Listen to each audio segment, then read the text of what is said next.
Guys, girls, goblins, welcome back to another stunner from your boys. Relic, Stunner, mate. Marty O'Call. Controllers and Katanas are back. We're back, full force, and we have got a load of stuff to chat about this week. We're going to kick it off with Fire Force because we've we're not been talking about it. We simply just said Fire Force is sick just before we hit record. Yeah, that's it. Yeah. So we're jumping in because this episode, mate, last week's episode, I didn't consider it a full episode because obviously, like, 7 or 8 minutes was almost like a bit of a recap, introducing you to the characters. Obviously, me and Martin have watched season 1 and 2 in the last sort of like year. So we're up to date, but some people haven't watched in the last 5 years, so they needed the recap. But this being the first full episode, so good. So Tell good. them about it. So good. So straight off the bat, Shinra links to Burns, and he obviously knows the plan with Obi. We got some Company 8 backstory here with Obi and obviously the Lieutenant. And one of the things I did find funny was when Obi asks if he has a girlfriend, and he questions it, and then they ask him, "Oh, should I have asked if you had a boyfriend instead?" That proper made me laugh, mate. Yeah, it's like a married to the game, really, married to work, innit, whatever. Oh yeah, it's a player of life, mate. It's a player of life. Yeah, but yeah, we got a little bit of a obviously backstory on how they set up, which I thought was fantastic. You can really see the change in the world this episode. I thought, like, the way that they set it, the skies were so much darker. It goes through the academy, Hinoa, Benny, everyone who knows obviously the apes knows something's off. They all know, like, oh no, this don't sit right with me. Like, Obi's definitely not done anything wrong. So we've got some big things to come, and a massive thing for me this episode, Joker, mate. I think touching on the bit where he's on about the change in the world as well. Like, you can see, like, the White Clad have fully got their, like, claws into to everything, like the army, police, everything, because they're now, like, distributing false news about why Obi's been arrested. Because loads of propaganda, isn't there? Loads of propaganda. Tons in the public's face, and obviously the public have the opinion of, like, Obi's the bad guy now. So it's literally worked. All this propaganda, bang, bang, bang, bang, bang, bang, and now it's worked. So it's influencing, like, the public to their kind of way of thinking and to their lies. So, but yeah, sick episode. There's a part on this. There's a part on this as well where obviously the Joker part. Actually, we'll talk about that for a minute because obviously Lich introduced him to the 8th, and he's obviously going to help them stay low and keep undercover so they can obviously go. And they go to, like, their secret underground base that's called, like, Secret Base. That was proper funny, mate. That was. But I love the bit. I was saying, I love the bit where it looks like terrible, like, Japanese voice, by the way. Honestly, I agree with you. The dub is so much better. It really is. But that bit where, like, Lich is like, yeah, you're pretty crap at, like, being in the shadows. You're like, you're in the light.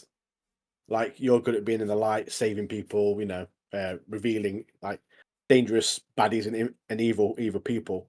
Then it has this, like, the animation where it's like it separates them. So, like, Licked and Joker on one side in the darkness, and then it had, like, Company 8 in the light. And I thought I was sick, like. It's like it was like description the sun had come out on them, sort of thing. Wasn't it?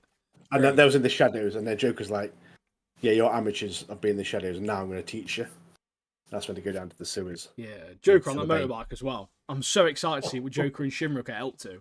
But there was one part as well where Burns was talking, because part of me doesn't believe that Burns is easily brainwashed, mate, because he's a powerful man. And there's a part of this episode where he's talking to her. And she can read his mind, and his thoughts are like about God's path, humanity's path, and there's still part of me that believes he's not necessarily signing with them, but he is actually thinking those things. But the way he's thinking, he is thinking about God's path and humanity's path in that sense. But maybe his feelings about that and how to go about it don't align with hers. Just purely because I love him so much, mate. It might be a different context to what she's thinking about God's path and humanity's path. It's just that he's thinking about those things. So part of me, I can't believe it yet, mate. I can't believe it. I've got to see it to believe it because I just love Burns, mate. I can't do it. I mean, I totally agree. Like, if he is a deep undercover, mate, he's doing a fantastic job, and It's going to come as a shock when he does, like, obviously turn against. If he does, yeah, at the moment, it looks like it looks like it's fully in at the moment, like fully both feet in. But we also find out in this episode, like, Joker tells Company 8, like, Obi's being he's being contained in the Fucho Penitentiary, I think it was. And we see, like, Obi doing, like, press-ups, doesn't he? it's working out, he's keeping himself busy, and he's, like, constantly demanding water. And I love the bit the guys are like, it's not a pub, you know. you get a drink.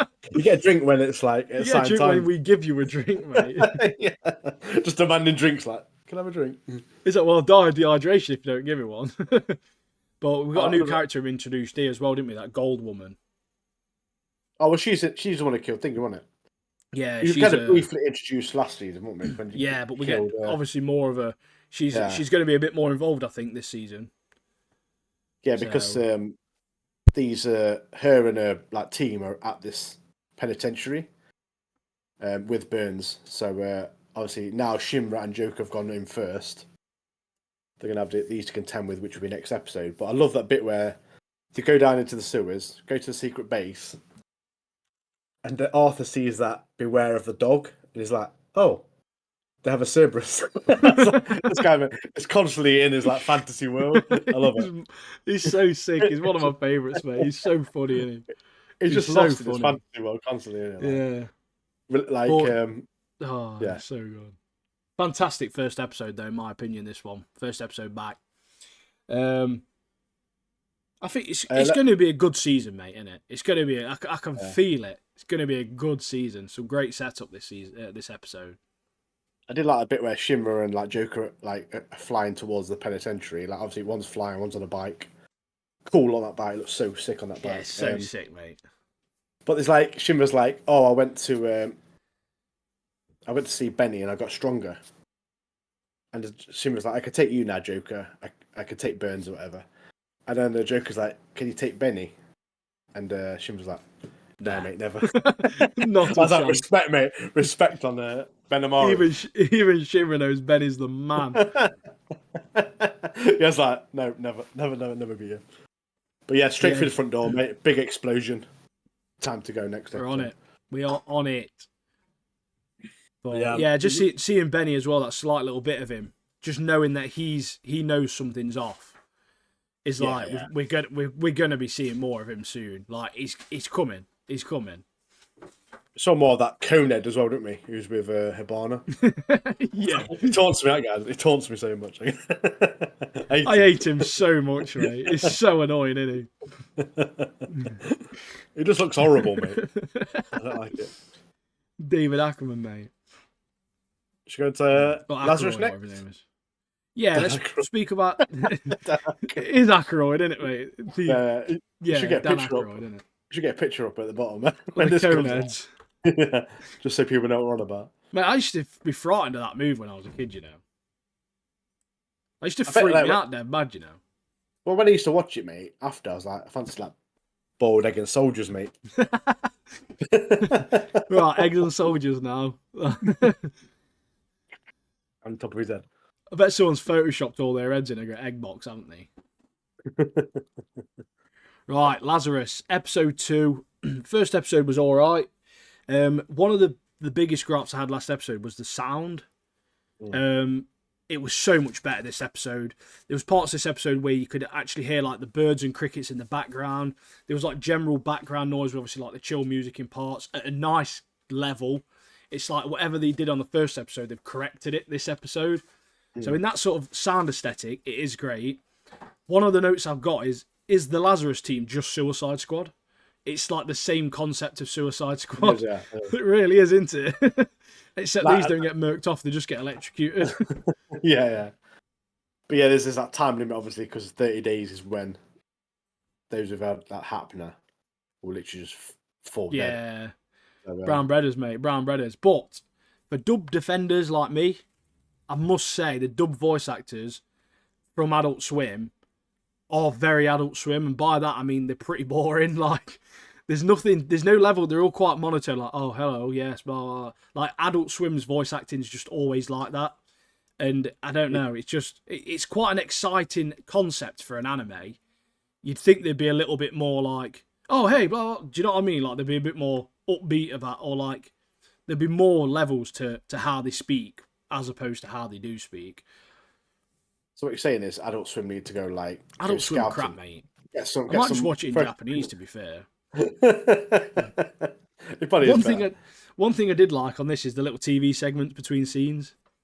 They had they had some to the, obviously, some, I say, context to that world, but it's not really. It's just ridiculous, isn't it? Like, it's like our own TV with like rubbish music artists and news segments, like just all rubbish in it, all proper crap. Okay. So basically, this episode is basically they're looking for Skinner. Time's running out. I love the bit of action as well. It's like he's speaking to that bird who I can't remember her name, but it's like she's like, how long you got that sentence? It's like 888 years. And then she's like, like, you must be a psycho, get out of the car. And he's like, no, wait. He goes, my original sentence was 3 years, and every time I escaped, it doubled. Mate, this guy must have been trying to escape. She's like, what are you on about, mate? How many times have you escaped prison? It's like, oh, it's just fun, isn't it? Well, I do like him as a character, and I do like the concept of this show. I know I've just spoke negatively about a few bits, and obviously the sound design, I've given that some props because it's better. But the action, I really like the action, because obviously you learn about that Skinner's backstory. He's helped essentially. I thought it helped you understand almost in a way. If he's a little bit mad, he's basically telling all these world leaders that the world will come to an end and like, oh, we need to do something about global warming, all this sort of stuff. The world's done for. Like, we're all gonna get murked, and nobody's listening to him. So it's almost like, right, if no one's listening to me, I'm going to just get murked off anyway. Like, I feel like it's a proper villain origin story, isn't it? Like, when no one's listened to him. That's the same thinking I had. Like, he's tried his best. He's tried to tell people, but people are just ignorant. So he's just gonna murk them off. It's pissed him off, hasn't it? It's pissed him off, and he's got a screw loose, a little bit of a screw loose, and it's just tipped him over the edge. So yeah, like all these world leaders, it's typical, mate. That's what would happen in real life, mate. I'm telling you that. Yeah, like it does happen in like everyday life. Like, you come against an idiot, and like, you know what's right, you know what's good, but they just can't get in the head, mate. No. And then I'm not saying you have to kill him off and murk him off. I'm just saying, it happens in real life. If you're a bit of a nutter, like, it's gonna tip you, innit? But it's when they find that bunker. Yeah, like they get a lead, don't they? It's a bunker, and then they go to this bunker, and there's loads of different people at this bunker. It turns out they're debt collectors after some like Koyabashi guy or something. So obviously that leads a dead end. But in that sort of scene, and there's loads of great action, in my opinion. Like, some really fun action. So, like, Axel's literally springing around, drop kicking people, headbutting people, just running around. He don't really use a gun, does he? He literally just goes around. Just round asses folk, doesn't he? Yeah, you don't need a gun, mate. You don't need a gun. When you like that, you like John Wick, mate. Yeah, Big John. Just needs a pencil. But yeah, good episode. Good episode. Not a lot happens, obviously. As we discuss episodes now, we're not going to go like bit by bit. We're going to review it more now, aren't we? Yeah, just what our thoughts overall were. Yeah. And obviously, if you've got any thoughts on any of the episodes we discuss, put it in the comments at the bottom, or even join the Discord and chat to us. No, definitely join the Discord. But I do feel like this one's going to be probably one of the slow burners that we're watching. But it's still fun. I don't think, I've got to watch it now. Do you know what I mean? Like, I do like the concept behind it. The animation's great, and yeah, I like the action and stuff. So, and Alex I think he's a good main character, to be honest with you. Or Axel, sorry. Yeah, I mean, call him Alex. With the other characters, like, obviously we don't know too much about him yet. But obviously, as the episodes go on, we'll find out more about him. But Axel, at the moment, we find a bit more of his little backstory. Even Skinner, like, we appreciate Skinner a bit more now. We see where he's coming from. Maybe he's a nutter, but he did what he did because the world wouldn't listen. But yeah, Axel's a great character so far. But I'm looking forward to seeing what some of the other characters are as well. Oh yeah. Oh yeah, definitely. Like the hacker. The hacker is meant to be like mad. Like, she's meant to be like one of the biggest criminals, isn't she? Best hacker ever. Yeah. Sick character. So I'm looking forward to seeing a bit more. What do you want to do next? Speaking of sick characters, I want to talk about Kaji, mate, haven't we? So we're on Windbreaker Season 2, Episode 2, this is. Yeah, this episode, mate. It's basically all fighting, isn't it? Yeah, there's some great moments through this brawl. Like, obviously, it continues from the last episode, which was just so much fighting. And the Kaji part was a highlight for me.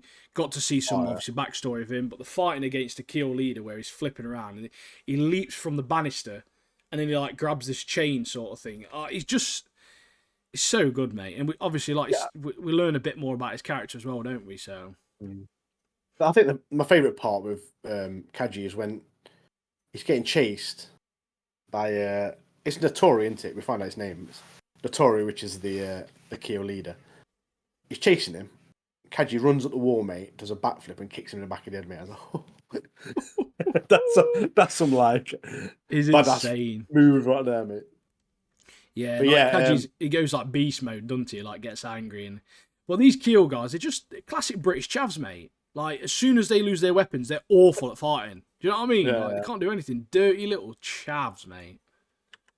Well, yeah, I must like give a clap to the fighting in this and the animation. This is so good. Oh yeah, it's so good. The choreograph, like I say it every time we talk about this, about choreographed fights and stuff, but these are one of the best to do it in my opinion, in terms of like a standard like 1v1. It's not 1v1 in this case, but you know what I mean, like a fist fight almost based anime. And some of the characters they all have the little bit. They all have the little moments, don't they? Obviously, the other both Fiora and Sakura's mates are all like fighting these VIPs, and that Sugi guy bringing power bombs, one of the little runts, doesn't he? It's a fast guy. He grabs him, mate. Boom! Batista bombs him. Yeah, it's that part where he's just dodging like that. Yeah. He's dodging, and then like as he's going backwards, he grabs his leg, doesn't he? And like pulls him forward. I was like, "What? That was because he's so used to fighting Sakura, because Sakura's fast, isn't he? And I think that's where he picked it up. He like, oh yeah, I've learned from Sakura. So he grabbed these little runts. Beast bomb, mate. But I love the other bit as well. The wrestler guy, I forgot his name. He full on drop kicks someone, doesn't he? Kills them off. Like one hit dead. Like literally proper full on double foot, like tombs him with the drop kick. That was curb stomped. R.I.P. mate. He's fully R.I.P. He is. You may have noticed I've been mentioning like WWE moves only, but there is some of the sick stuff in here as well. Yeah, when he finishes that fight, Kaji does, and you get that view from the top as well after he finished the Keel guy. It was so sick with just all of the Bofurian guys just standing at the bottom of the warehouse. None of them are even like the true top guys, and they're all just battered, mate, aren't they? Like, I like it. I like in this episode as well. Like Sakura, since he like a bit of a telling off from Kanji, he's literally changing man, isn't he? Oh he's yeah, he's there helping his boys out.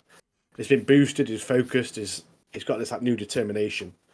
And mate, both Fiora's like rallying, don't they? It's like murking loads of Keel fighters. Yeah, it's that Nagara or whatever his name is. You know, the guy who's they've rescued, and then he's like not looking at him or anything. He's like Sakura obviously takes his time to show he's becoming like a good leader, and he has this like great speech towards him, and obviously shows that he is growing as a character as well. So yeah, it was a good all round great episode.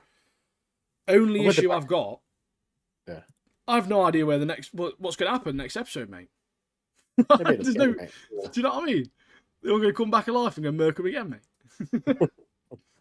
But I did like that bit. You know, going back to the bit where he turns into a beast. Yeah. So the whole fight, Notori, the Keel leader, with his Harley Quinn bat, he's literally like, it's like taunting him, trying to like release his beast because he heard about him.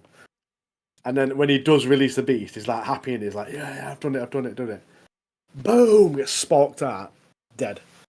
But I love the bit in like the backstory where Kaiji's obviously surrounded by them bullies, isn't he? And then he just like kind of blinks, and then they're all dead, like they're all like knocked out. Like he didn't know what happened, and it's like all my life I've been trying to control this beast. And I think he mentions Unamea, wasn't it? It was like kind of his crew kind of helped him control it and stuff. So I thought that was pretty good. But I'm looking forward to seeing more of this character. But yeah, I don't know where next episode's going, mate. I don't know where next episode's going. Yeah, because typical backstories of Windbreaker are always, I was bullied when I was younger, so I was an outcast. Whereas Kaj's is like, nah, I was just mental. Like, I was just a nutter. I couldn't control it. Yeah, I didn't know what happened. The beast took over, and that's it. Yeah, awesome episode. Really enjoyed it, and I just love the show. I'm just excited to where it's gonna go next. If I'm honest. Yeah. Same here, mate. Right. Big one.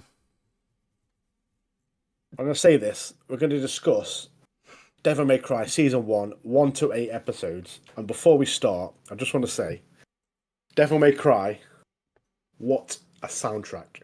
It's full of great songs. Insane. What do you reckon?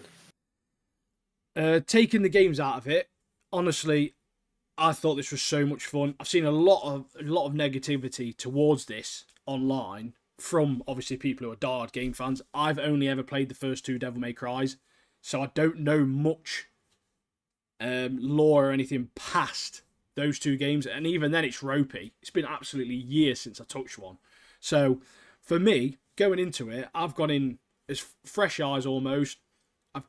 I've detached the games completely, and I've gone in with an open mind to see what the world's going to see what they've got to offer.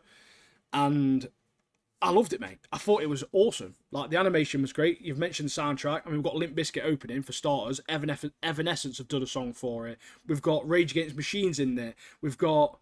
What other songs were in here? I think Green Day right at the end. Green Day's been in it. Papa Roach, Last Resort. That was in it, mate. Yeah. Like, it's honestly, it's so fun, this show was. Very, very fun. I was sitting back watching the first episode, and then Rolling came on. I was like, what? That's a theme song? And I was like, okay, not doing that. No. Yeah. But I just want to mention as well, in this season, Baines, which is the leader of Darkcom, his voice sounds so familiar. I was like, who is that guy? I've heard him before. Turns out it's Kevin Conroy. Yeah, R.I.P. Legend. Batman. Animated Batman. Yeah, he did. Yeah, fantastic. He did fantastic to hear his voice again, wasn't it? So yeah, I was like, all the way through, I was like, who is that guy, man? Because I thought it was like John Kreese at first. You know his voice. It sounds similar to his. I was like, who is that? And I looked it up. I was like, yeah, it's Kevin. Yeah. Yeah, he is the Batman. He's like the one true Batman. Like, he's been so many projects. It's unbelievable. And if you love like the Arkham games, he does the voice of Batman in that. So yeah, just to related to some gaming as well. Yeah, legend. Also, shout out to Johnny Young Bosch, who's voicing Dante in this. He's a legend in the game. He was actually Nero in the games. I've not played those games, but most people probably know him as Ichigo from Bleach. The dude's got over like 400 gigs in his name, mate. Like, respect to him as a voice actor. He's absolutely insane.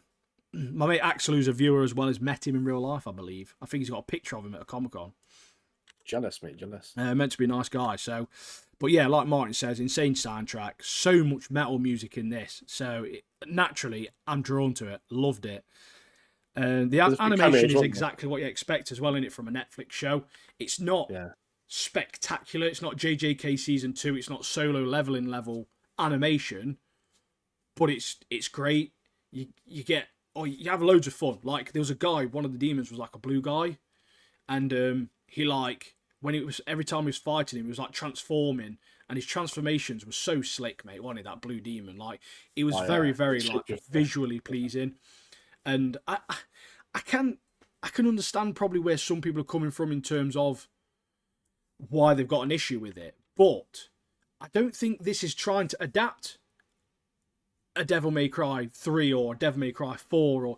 The storyline isn't directly linked or adapted from a game. So like, you can't say, oh, well, it's nothing like Devil May Cry 3. Yeah, because it's not supposed to be like Devil May Cry 3, mate. Like, it's a complete different concept of the character. Like, I thought Dante was great. He looked fantastic.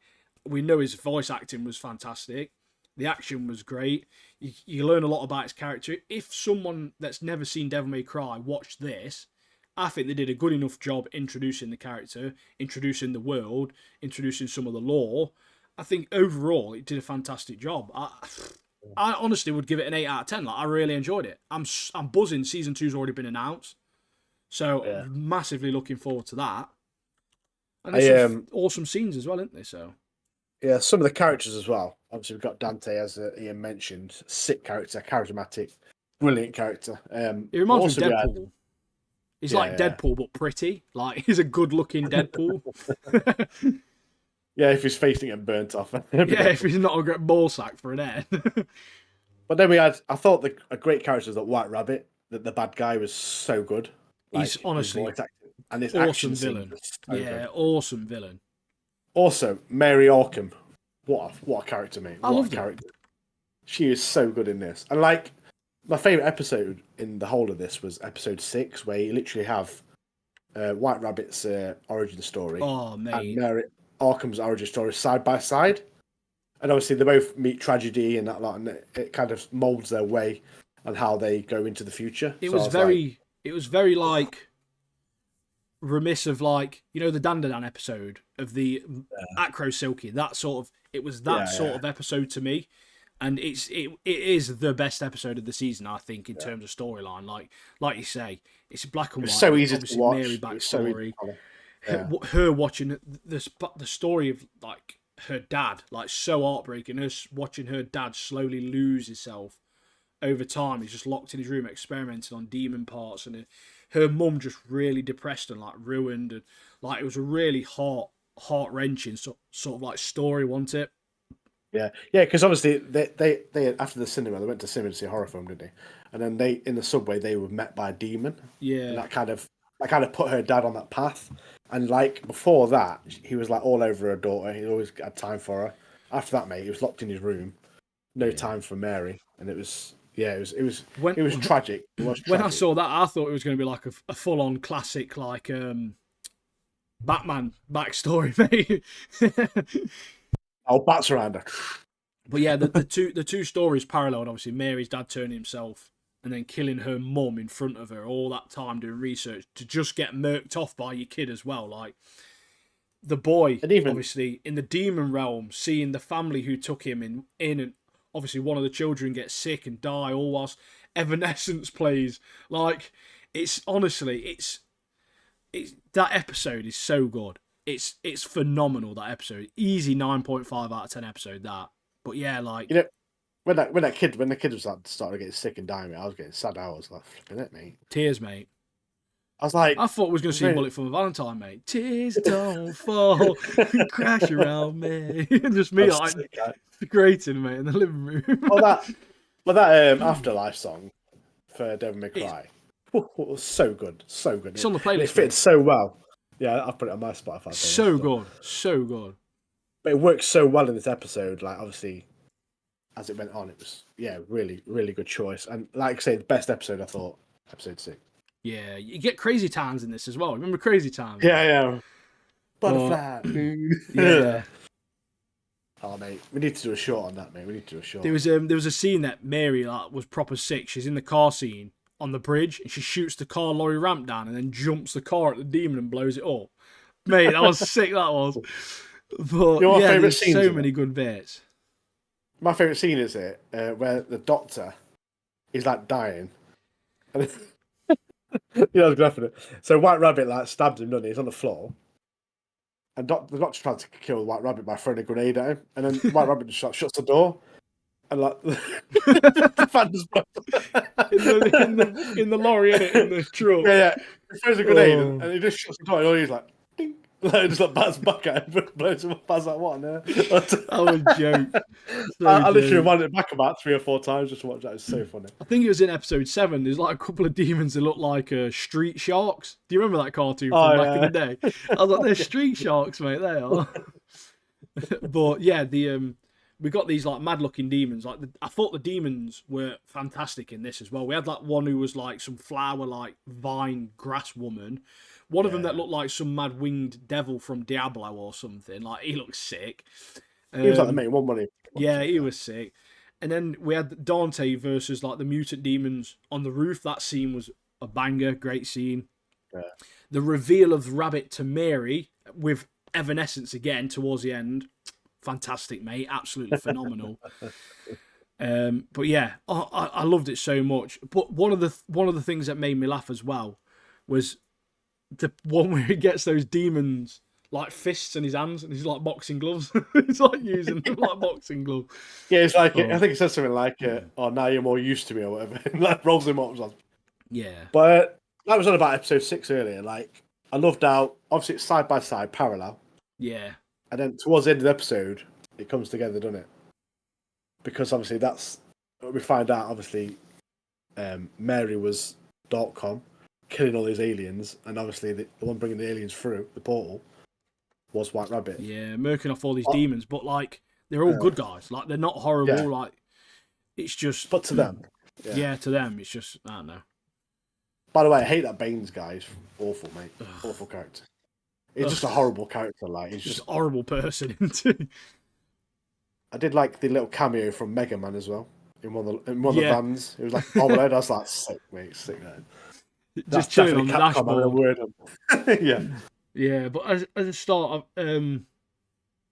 obviously, you see Dante's brother as well, Virgil. And yes.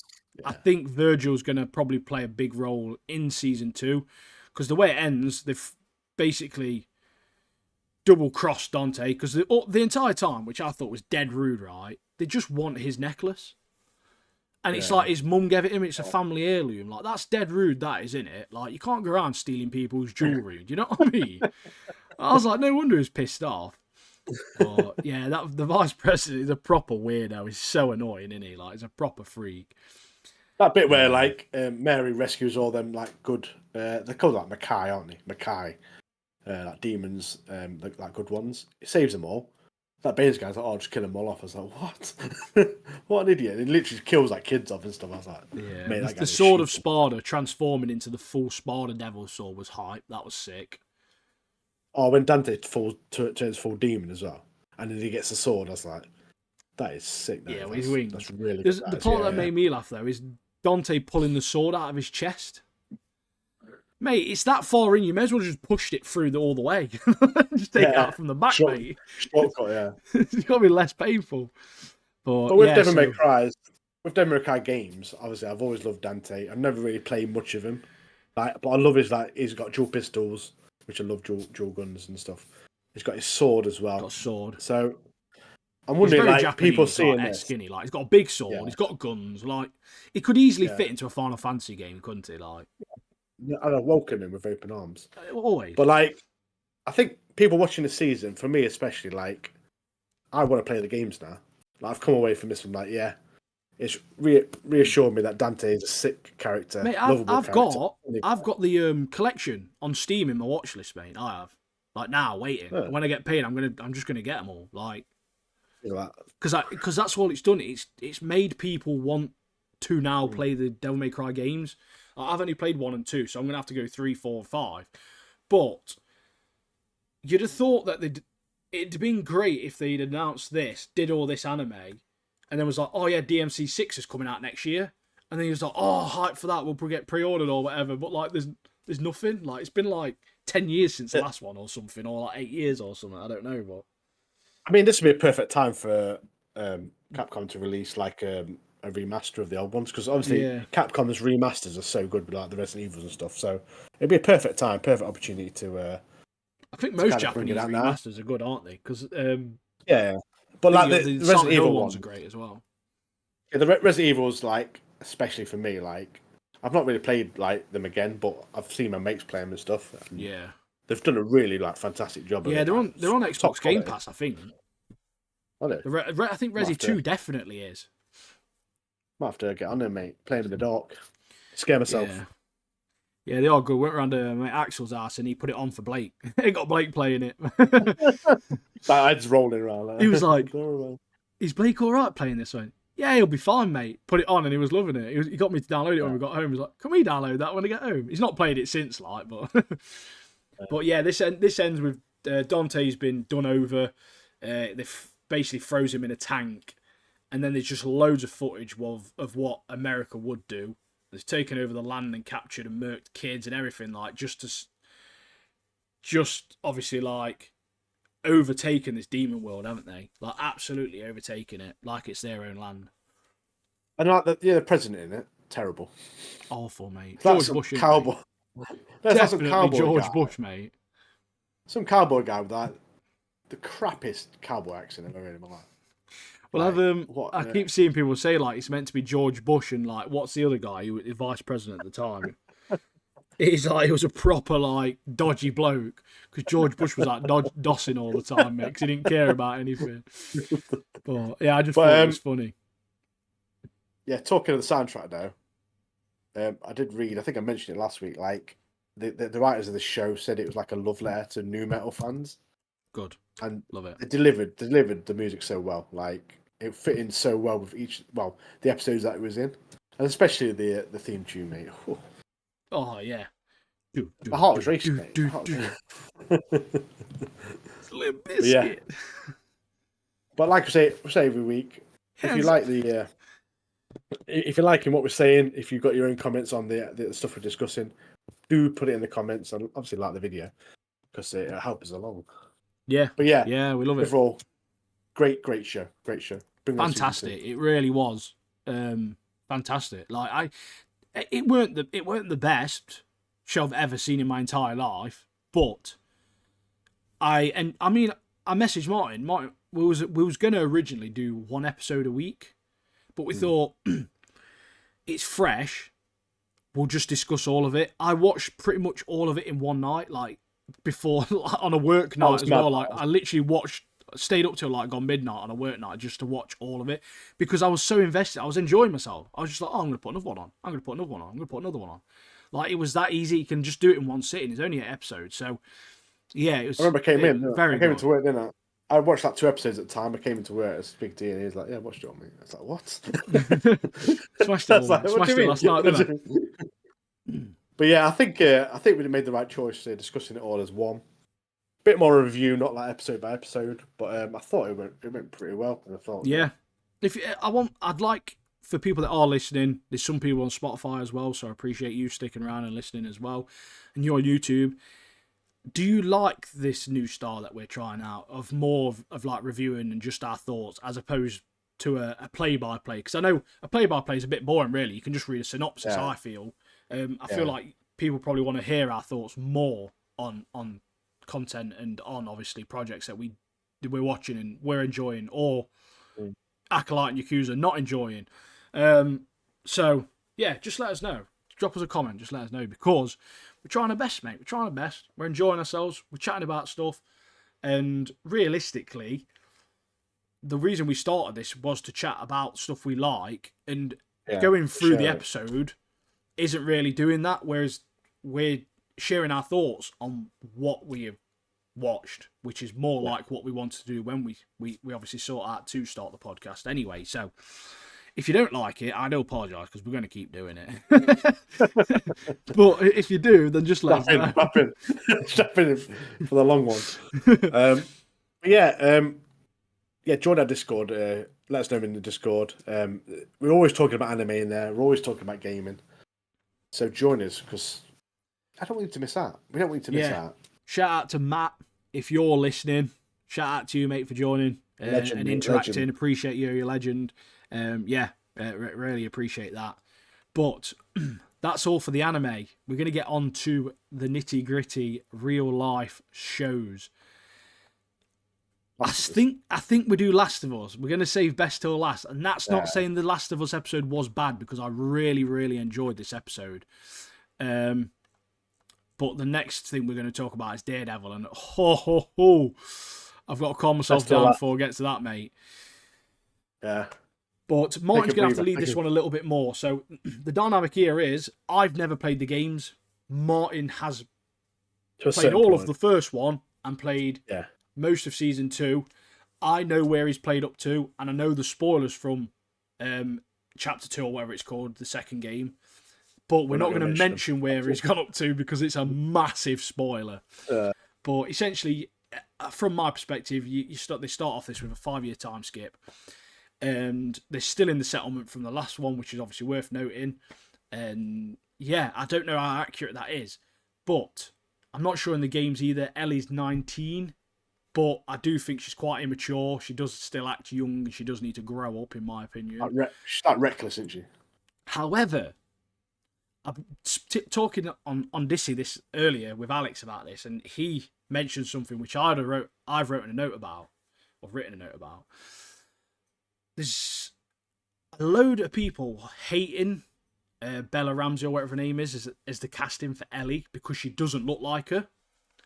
However, when you watch the show, Bella Ramsey, I think, is doing a great job. She's good at acting. Like, I've got no gripes as her. I think she fits the character's personality more than what the video game Ellie looks like. That sort of character, the way she acts, the way she behaves, she's a lesbian. She's a bit butch. She's a bit manly. Her personality and character, I think, fits someone that isn't conventionally, let's say, pretty or attractive in any sort of way. I just feel like her character shouldn't be good looking. Like, that's just how I feel. Like, it doesn't make sense for that character to be good looking, like in the games. Yeah, I agree with you. Like, her acting's bang on. Bang on. But also, her relationship with, obviously, Pedro Pascal in real life is really good. And I think that really helps them on screen as well, with their relationship on screen. And both of them together, we've seen Pedro in loads of stuff. He's fantastic, a phenomenal actor, great actor. So naturally, he's going to shine in his role. And I think, I don't know why people are hating on it. I can understand, it doesn't look like it, but Pedro Pascal doesn't look like the character either.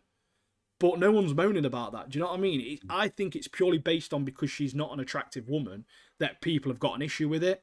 But I don't think the character's got an attractive personality either. So I think I honestly think the casting's probably perfect, to be honest with you, in terms of what that character's.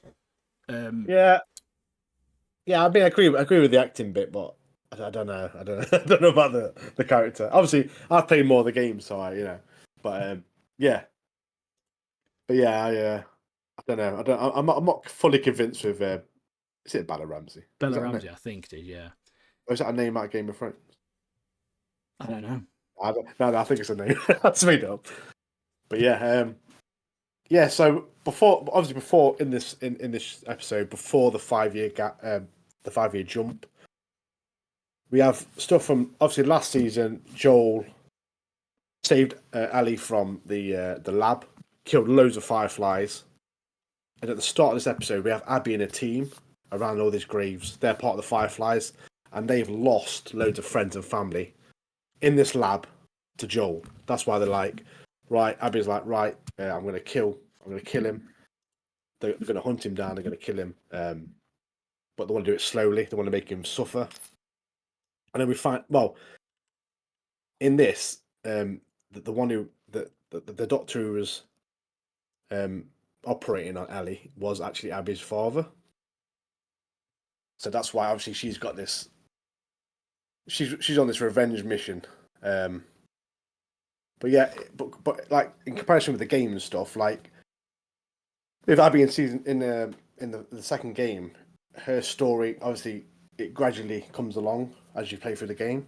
But like in this, they've moved it along. They've revealed stuff like pretty much straight away, and they're going to bring it forward and speed up the timeline of finding out why Abby's after Joel. But this is the reason why she's after Joel. They're all after Joel because he's literally killed all their family to save Ellie, and that's why. That's why they're on this revenge mission, basically. But yeah, let's have a look here. I'm just trying to see how many episodes there are. Blah blah. Is it only going to be 7 episodes? So that's probably why they sped it up a little bit then, because there's only going to be 7 episodes in it. But yeah, but I loved Dana, character played by Isabella Merchant, Merced, I think her name is. But she also plays Hawkgirl in the new Superman film. But I thought her character was very good. Yeah, she was good. She was. She's the one who's her friend, isn't she? Yeah. Yeah. But like you said with the casting though, like, you know, from me who's not played the games, because I don't know I don't care what she looked like in the game, to be fair. But I just felt like her personality does fit it. Like, she's a bit of a twat, in my opinion. Like, she's reckless, she's immature, like all them things. When I look at her, that Bella, I see that. So like, I'm like, I've got no sort of like ties to the characters in the game. So to me, as an outsider who's not played the games, I can understand why that is a good casting. But yeah, I totally agree with like the acting and stuff is brilliant. But I just don't know, like, for me, I'm working on it. Like, I'm working on it. She's a good actress. Sorry, and she's playing the part really well.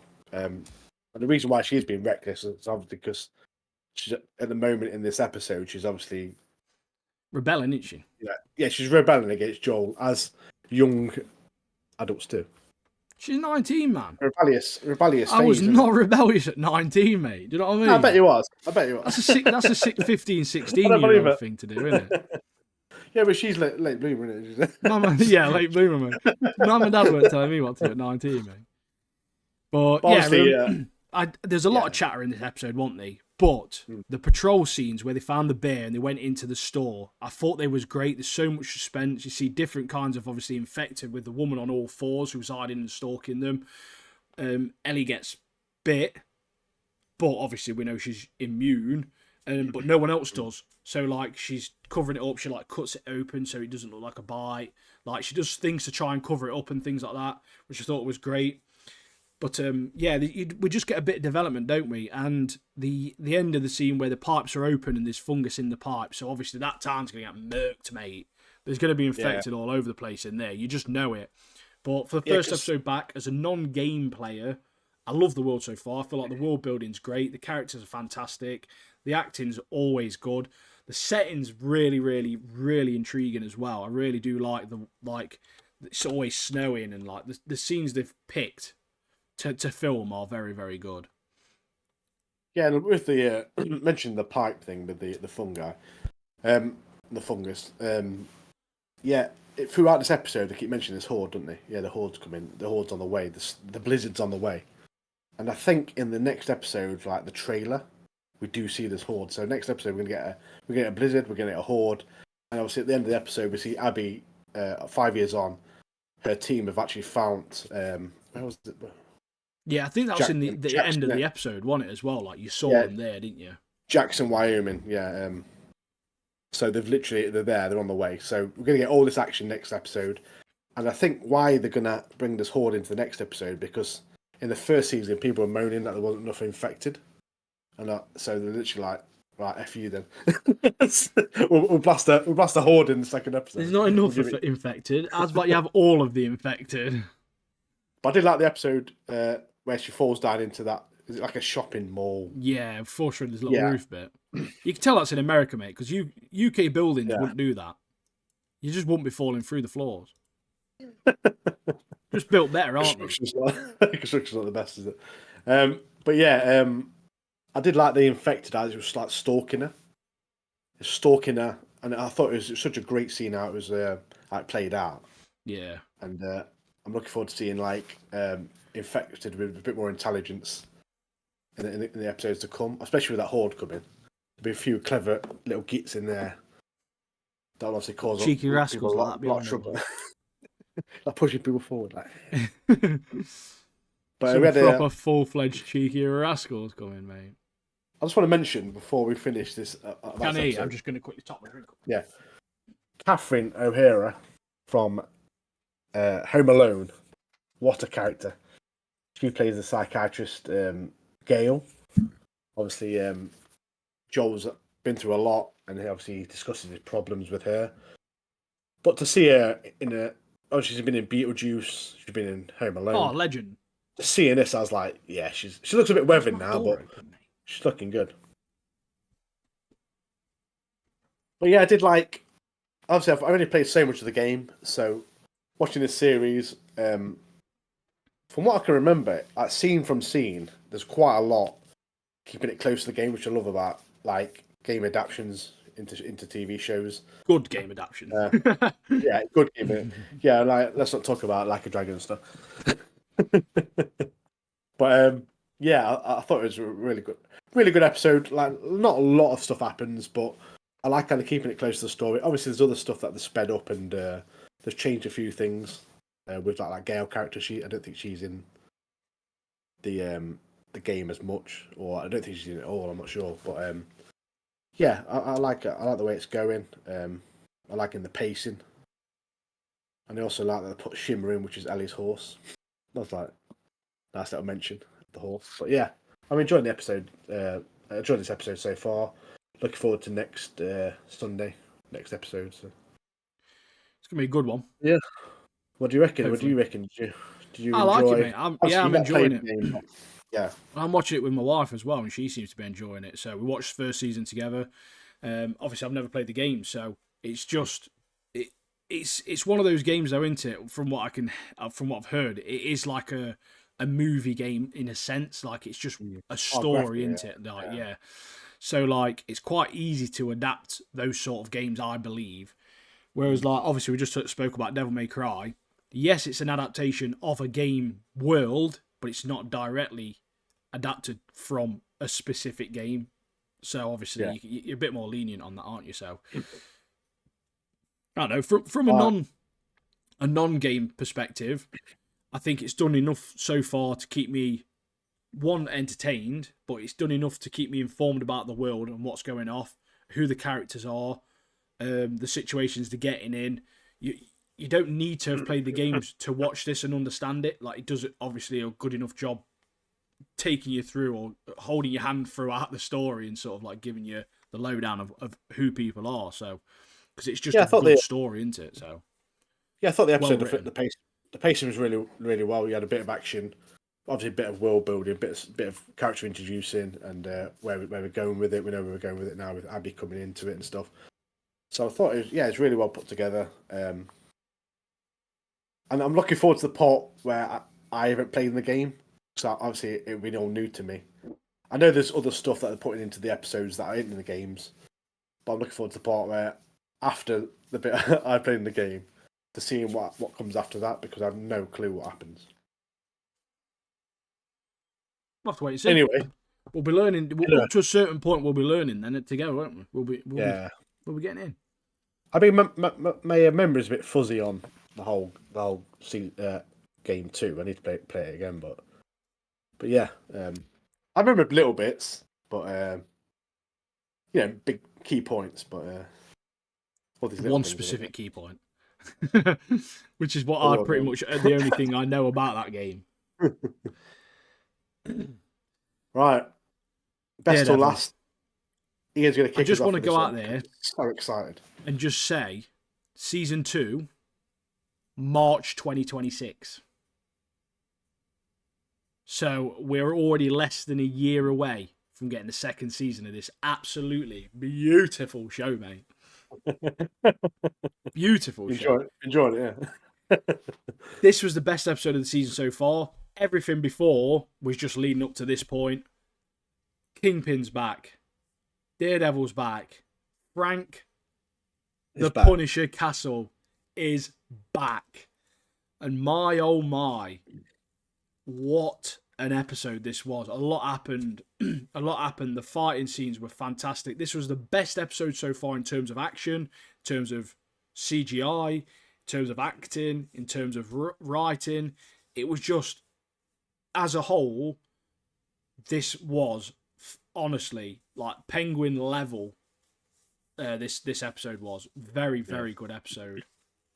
A lot of things on this episode as well that I really wouldn't have expected from an MCU project. But it's the only way they could have got Big John back, and I know for a fact it's the only way they could have got John back. Like the close-up shots of Punisher shotgunning guys in the back of the head and putting bullets in people, cracking skulls, like, let Frank be Frank, man. You know, at the end of the episode, now, like skipping to the end, Daredevil's words, we need an army.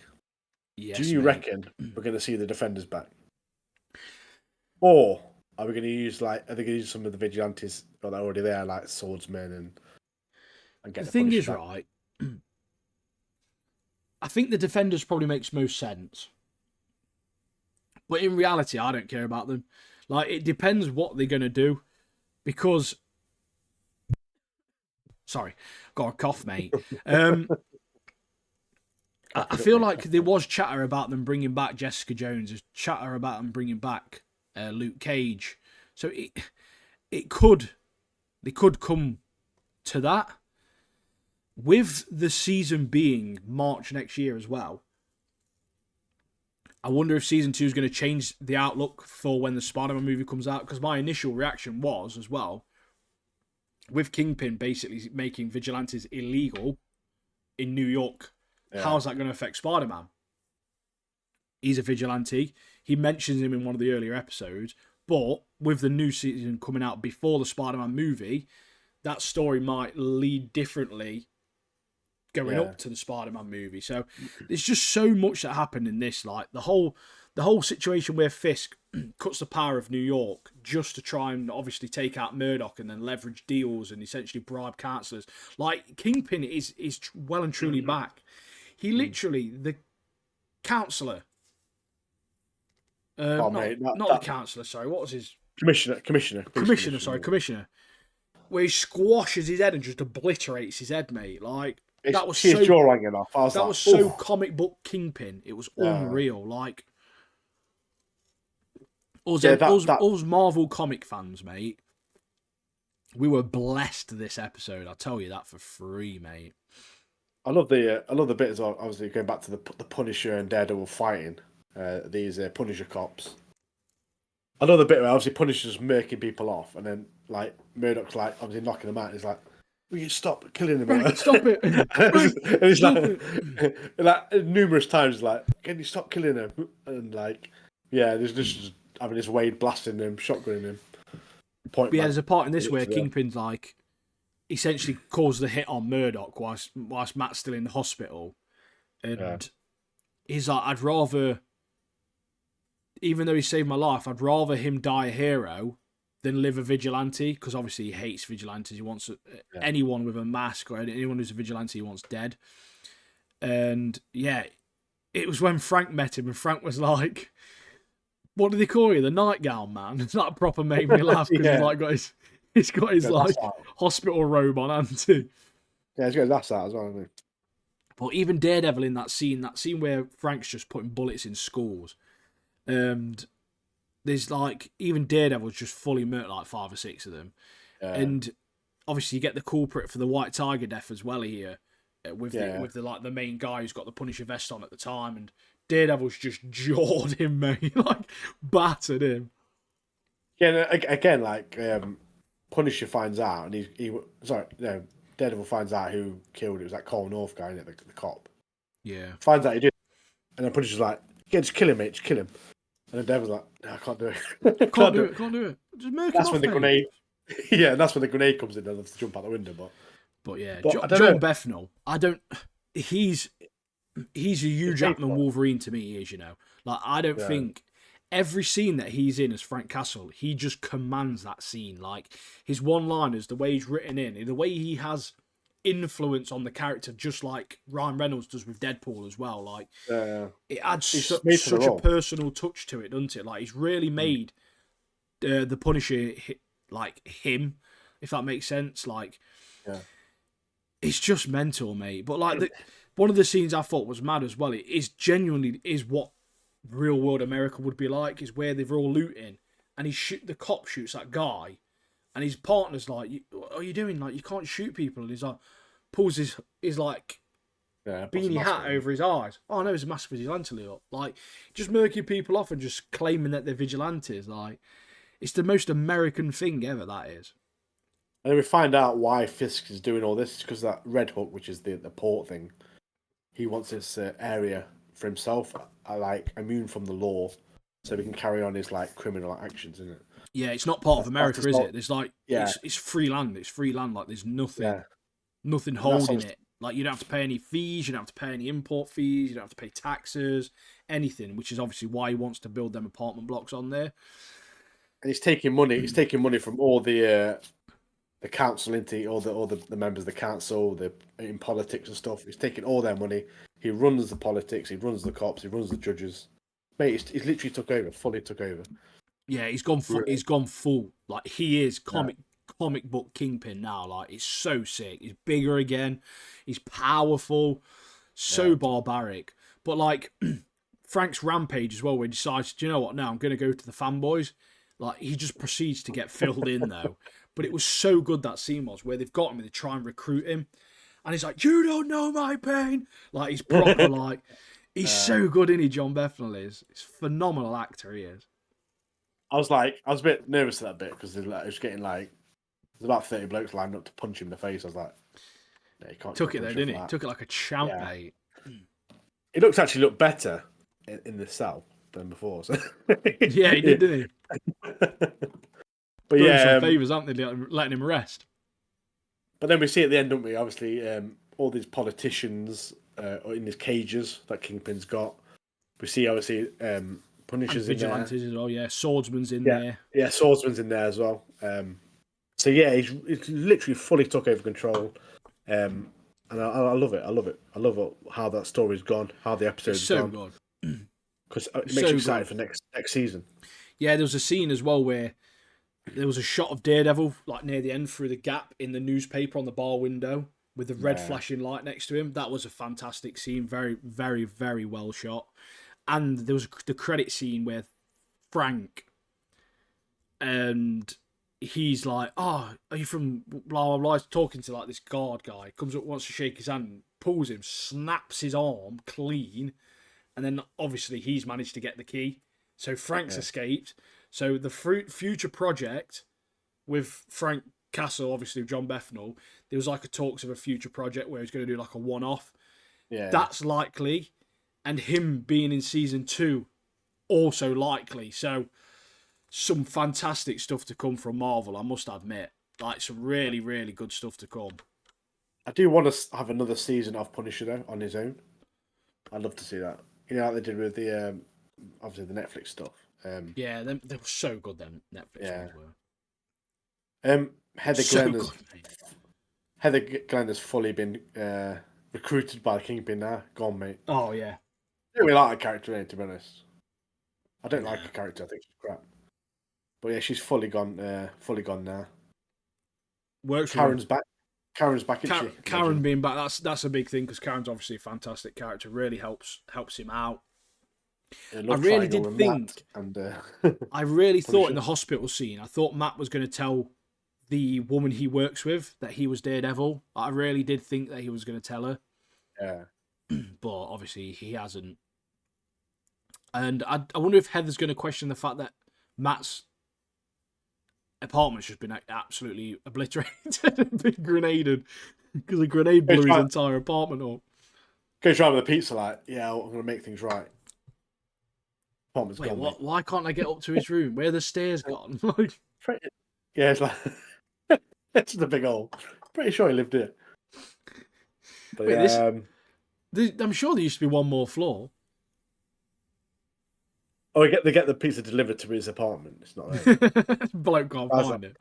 Poor guy on the scooter's like, what the hell's this? Right. But yeah, great episode. Best episode of the season. Yeah. 9.5. Easy 9.5. Maybe a bit more. But yeah. Oh, so good, mate. It was absolute perfection for a Daredevil episode. But honestly, John Bethel, he is the Punisher. Like, he is that character. Yeah. He embodies that character so well. Like, he's literally perfect for it, isn't he? I was going to get a picture of John Bethel at Comic-Con. But the day I was going, cancelled, didn't he? I was like, flipping it, mate. Oh, probably had diarrhea or something, didn't he? Big John had the poos, mate. Yeah, John Bethel was so good. Like, even like Shane, he's my favourite character in Walking Dead. Oh, yeah. Shane was so good. He's got a podcast as well. Yeah, you mentioned it before, yeah. But yeah, it's great. It is good. I've not listened to loads, but he does a lot of. He talks to a lot of like military guys and a lot of like ex police force guys, ex like criminals. he did one with Shia LaBeouf.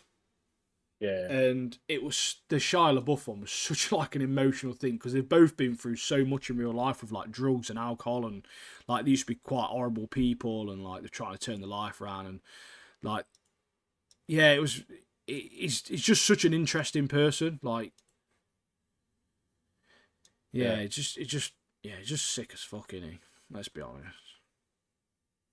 Yeah, I will give it a listen to it at some point, but obviously I've got loads of Joe Rogan stuff to listen to as well, so I want to listen to about the there's a new Joe Rogan. Well, it says a new Joe Rogan episode. There's one about the scientist who brought back the dire wolf.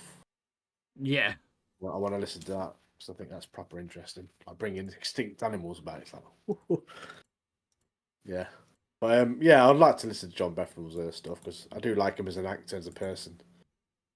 So yeah, I'll add it to my list. My never-ending list that goes on forever and ever. Always. And yeah, I don't listen to it in a while. To be fair, with other podcasts, I typically just listen to them. Like if they have a guest on that I like or I follow, I'm like, oh, I'll listen to that. But so is that why you listen to Control of Katanas? Because we have guests on. You're like, yeah. I only listen to Controls of Katanas, man. The guest episodes is the top of your list.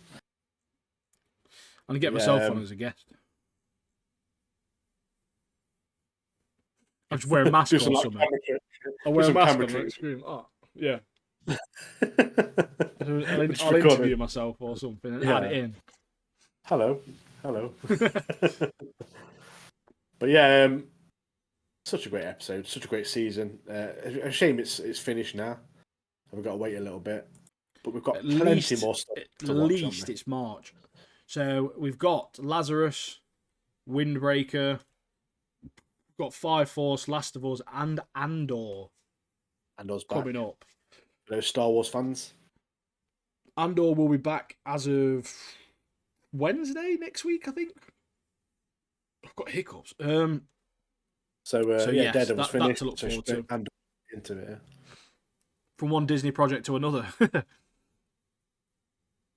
yeah, we ain't got no Devil May Cry, have we? We had that plan, but we've done it all now. So yeah, if there's anything else you think we should watch, let us know. We'll jump on something. I think we've got some new anime starting soon-ish, maybe.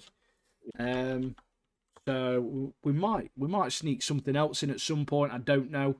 There's a couple of projects I'm interested in, but I've just not got round to watching them yet, to be fair. So when's Fallout back? Is that later in the year? June or July, I think. Fallout's coming back. We've got so much this year coming out. It's going to be mad. It's going to be a big year for everything. Anime is going to be fantastic this year. We've got Dandadan coming out, haven't we? We've got Dandadan. We've got Sakamoto Days second part coming out. We've got what else is coming out this year, man? Like, pretty sure we've got Kaiju number 8 coming out. We've got the Rise of the Shield Hero season 4, which we won't be talking about because I've not seen the others, but that's coming out. And no, Martin's interested in that one. I'm up to date with that one. Yeah, Gachakuta, which will be a brand new one, which is the manga's meant to be fantastic for that, so we'll pick that up because that'll be brand spanking new as well. That comes out around July, I think, so summer's going to be big. We're going to have about 4 projects to speak about just in summer. So, and then coming to the back end of the year, we've got One Punch Man's coming back, so Martin's going to have to get up to date on that. We've got My Hero Academia final season. We've both got to catch up on that. Forgot about that. Yeah, there's just a few bits coming out. Mate. Like I'm excited for. So, with that One Punch Man, I'm hoping to do like a season review. Like there's 12 episodes. I'm gonna watch the 12 episodes, do a review on it, put a short up. So stick around. I did say I was gonna do it a while back, but I am doing it. I've got it all planned. I've got the overlay ready and stuff. So, I've not been doing. I've been off work for like this week. The kids are off school, so I booked time off work, and I watched the first season of Chainsaw Man, and loved it. Thought it was great. That's absolutely great. The animation's bang on, and that the concept's really great. The characters are fun. You do hate some people in it, but you really love some people in it as well. And yeah, that one just set up a lot. It was all 12 episodes were fun. Like, I really enjoyed it. Like, really enjoyed it. And there's a movie coming out in October, so Martin's got to watch it for them, because we'll have to go to the cinema to watch that, to talk about it for you guys. So I don't know when season 2 comes out. I think that might be next year, but there's definitely a movie coming out, and the movie follows one of the arcs as well. So the movie, you'll need to watch the movie for it to be relevant in the story. So yeah, at first I thought the concept was a bit weird, where other people have spoke about it slightly, but when you learn about Denji as a character, the main guy, I won't say much obviously because Martin wants to watch it, but you see there's probably a little bit more to him, and obviously he's had a rough upbringing and all that sort of stuff. So yeah, overall it really is very good. And I'm on Ennie's Lobby One Piece Water 7 best arc of the season, or the series, sorry, so far.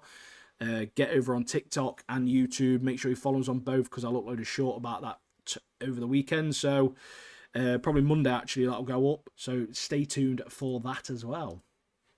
You want to tell them about the bookmarks? Working on a little cheeky ramen eating bookmark, mate. So we've got some bookmarks in the works. So I'm sorted on it. Martin, working on Martin now.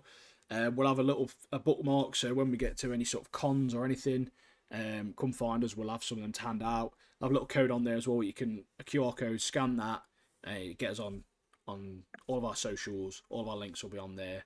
But just something a little bit of something fun for you, rather than like a little business card type thing. Something actually usable for you manga readers, especially, and you're obviously you book fans. Yeah, also we'll have those coming out, and I'll hide some as well. When I go to like a Waterstones or something like that, I'll look for a cheeky little manga and I'll do a video like, look, get yourself to this Derby one here, get yourself to this Nottingham one here, get yourself to this Birmingham one here, get yourself to Travelling Man in York, mate, because I've got 2 bookmarks hidden in there, mate. Do you know what I mean? And like we could give maybe Travelling Man, we could give him like some bookmarks that I'll just give these customers. Can you please give these out? Yeah. Can you go out your way and give these out? They probably say no, but yeah. On the grind, aren't we? On the grind. Talking of Comic-Con, we're gonna hit some Comic-Cons, aren't we, at some point? Yeah, we're gonna try. I'm gonna do some like if you're there, mate, just come along and talk to us, and we'll have some questions for you, innit? And try and get a bit of content. yeah, get a bit of content, and just like some fun questions to get your opinion on certain animes or characters or whatever. So yeah, we've got that to come in the future. Always got plans. So stick with us, and yeah, we'll bring it to you. But for now, that's it. It's over. So as always, one thing left to say. Peace and prosperity. And Godspeed. And we'll catch you guys in the next one. Love you. Bye. Have a lovely weekend. Bye.